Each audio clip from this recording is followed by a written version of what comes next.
did you know that the combination logs should actually be called permutation logs? And the reason is quite simple, so let's just get into it.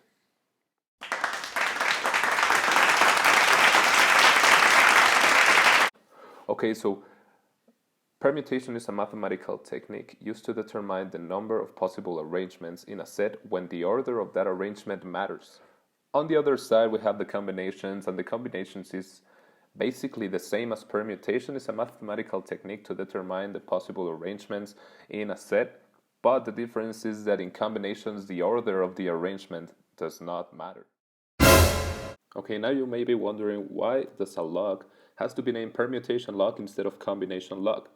Well, the difference is when we put a password to a log, it may be like 396. But if we put those numbers in an order that is not 396, the password is going to be invalid.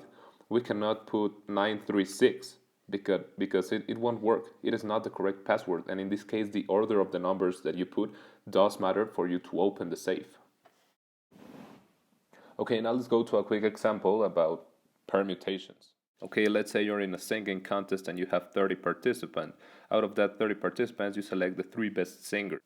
You have 50 options for the first place, 49 options for the second place, and 48 options for the third place. You're going to put each permutation in the calculator, and each of the results, you are going to multiplicate them, and you're going to get the total number of possible permutations if the order matters. In this case, it's 117,600 permutations. Okay, after solving a permutation example, we are now going to go into a combination example so we can see the differences, and after that we can go and do some dynamic for you to identify what's a combination or what's a permutation. Okay, so let's say you're a head coach at a football team. You have 63 players, but the allowed roster only allows 55 players to be on the team. You have to release 8 random, and I repeat random because it's a combination, 8 random players. Okay, so now you're going to grab your calculator, you're going to put a 63 given the number of players you actually have, then the C given that it's a combination, and then the 8 given that that's the number of players you have to release. And after that, you're going to get the result for the final number of combinations without order that you can get from this combination. In this case, the number is extremely large. It is 3,872,894,697 combinations.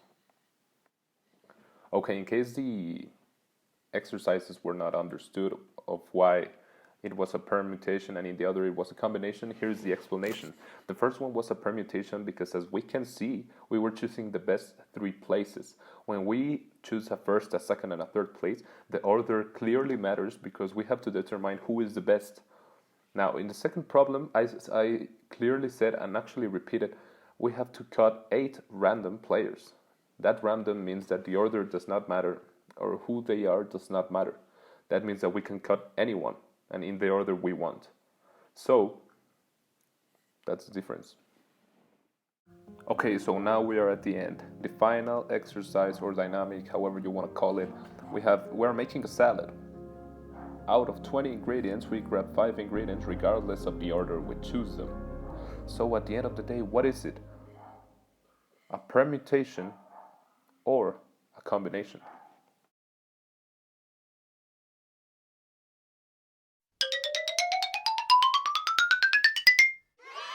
And it is a combination.